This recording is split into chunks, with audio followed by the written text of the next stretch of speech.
को घेरने की योजना बना रहे विपक्ष में फूट पड़ गई है। नोटबंदी पर आज कांग्रेस ने बैठक बुलाई, जिसमें कई पार्टियां शामिल नहीं होंगी।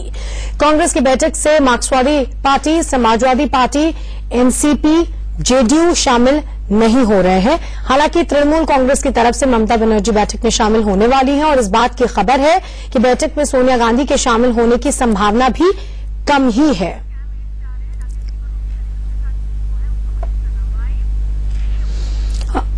ऐसी खबर पर हमारे साथ जुड़ गए हमारे chief of bureau Rakesh Kumar Singh और उनके साथ हैं केंद्रीय राज्य मंत्री वित्त मंत्री अर्जुन राम मेघवाल। उनसे भी बात करेंगे वो।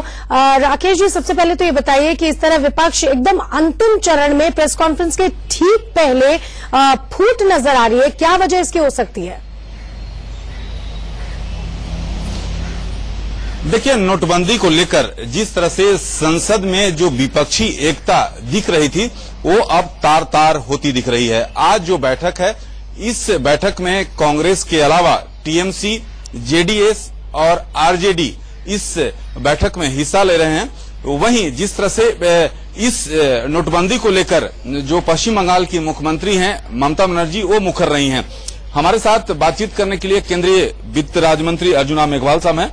मेघवाल साहब, नोटबंदी को लेकर जिस तरह से विपक्षी एकता था वो कहीं न कहीं बिखर गई। आज जो बैठक है उसमें कई दल जो है नहीं आ रहे हैं, मसलन जेडीयू, सीपीएम और एनसीपी, सपा, बसपा, वो सब नहीं भाग ले रहे हैं। देखिए, डीमोनेटाइजेशन के मुद्दे पे पिछला जो शीतकालीन सत्र था उसमें भी विपक्ष बिखरा बिखरा नजर आ रहा था। जब भारत बंद का आह्वान किया तो एक पार्टी ने कहा कि हम भारत बंद के साथ नहीं हैं, हम खाली आक्रोश दिवस मनाएंगे, और दूसरी पार्टी ने कहा कि हम आक्रोश दिवस में नहीं मनाएंगे, हम खाली धरने पे बैठेंगे। इससे लग रहा था कि शीतकालीन सत्र में भी डीमोनेटाइजेशन के इशू पे विपक्ष बिखरा हुआ था। और जो अंतिम दिन था, जिस दिन राहुल गांधी जी प्रधानमंत्री जी से मिलने चले गए किसानों के मुद्दे पे बिना विपक्ष को साथ लिए हुए, उस समय तो विपक्ष एकदम टूट गया था। अब पुनः प्रयास किए जा रहे हैं, लेकिन जनता की ये भावना है कि इस डीमोनेटाइजेशन के इशू पर हम मोदी जी के साथ हैं। तकलीफ 50 दिन तक आने की बात मोदी जी ने कही थी, लेकिन 50 दिन के बाद तकलीफ एकदम से धीरे धीरे बहुत तेज गति से कम होने की बात भी मोदी जी ने कही थी, जिसका समय अब आ गया है। लेकिन मेघवाल साहब, आज 49वां दिन है। आपने कहा कि जो 50 दिन का समय दिया था वो मियाद पूरा हो रहा है, तो ऐसी स्थिति में क्या लोगों की जो दिक्कतें हैं वो कम होंगी?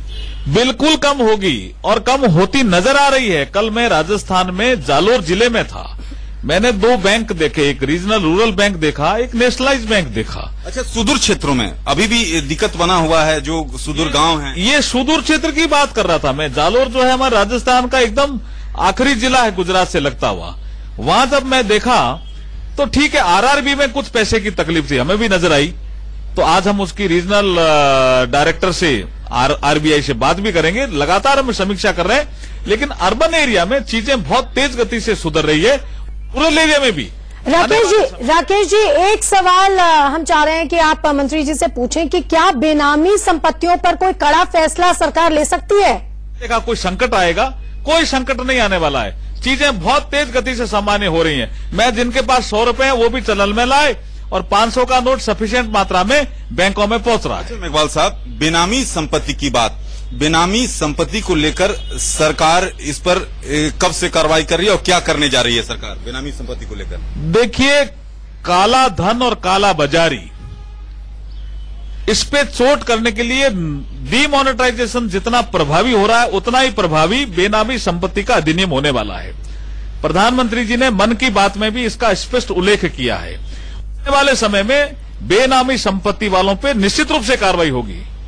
कब से ये चालू हो जाएगी? तुरंत ही आप समझिए, ये पैरेलल कार्रवाई चालू हो रही है, उसकी इंफॉर्मेशन ली जा रही है और तुरंत कार्रवाई शुरू होगी। एक प्रश्न, बसपा के खाते में 104 करोड़ रुपए जमा करने की बात सामने आ रही है, वित्त मंत्रालय क्या कर रही है? देखिए, डीमोनेटाइजेशन के बाद जो हमने व्यवस्थाएं की थी, सरकार ने, वित्त मंत्रालय ने, आरबीआई ने, बैंकों ने, इस व्यवस्थाओं का दुरुपयोग करके जिसने भी कोशिश की है कि हम व्यवस्था को धत्ता बताएं, चाहे कितनी बड़ी पार्टी क्यों नहीं हो, कितना ही बड़ा नेता क्यों नहीं हो, हमारी जो एग्जिस्टिंग लॉ है, हमारे जो डीआरआईज जांच एजेंसीज है, उसके खिलाफ इन्फोर्समेंट का डायरेक्टरेट, सीबीडीटी और हमारा आपका डिपार्टमेंट ऑफ रेवेन्यू इंटेलिजेंस, ये सब मिला के कार्रवाई करेंगे। चाहे सीबीआई की जांच करनी पड़ेगी तो भी हम कराएंगे। लेकिन ये सीधे सीधे सरकार पर आरोप लग रहा है कि आप जो हैं विपक्ष को दबाने के लिए इस तरह से एजेंसियों का दुरुपयोग कर रहे हैं। नहीं, ऐसा नहीं है जी। राजनीतिक क्षेत्र में भी भ्रष्टाचार समाप्त हो, ये भी एक मुद्दा है। प्रधानमंत्री जी ने जब राष्ट्र के नाम संदेश दिया था तब उन्होंने साफ साफ कहा था सामाजिक क्षेत्र में भी भ्रष्टाचार समाप्त होना चाहिए, आर्थिक क्षेत्र में भी वे ऑफ लाइफ लोगों की बदलनी चाहिए। तो कालाबाजारी, तमाम चीजें कह रहे हैं केंद्रीय राज्य वित्त मंत्री। अब देखना होगा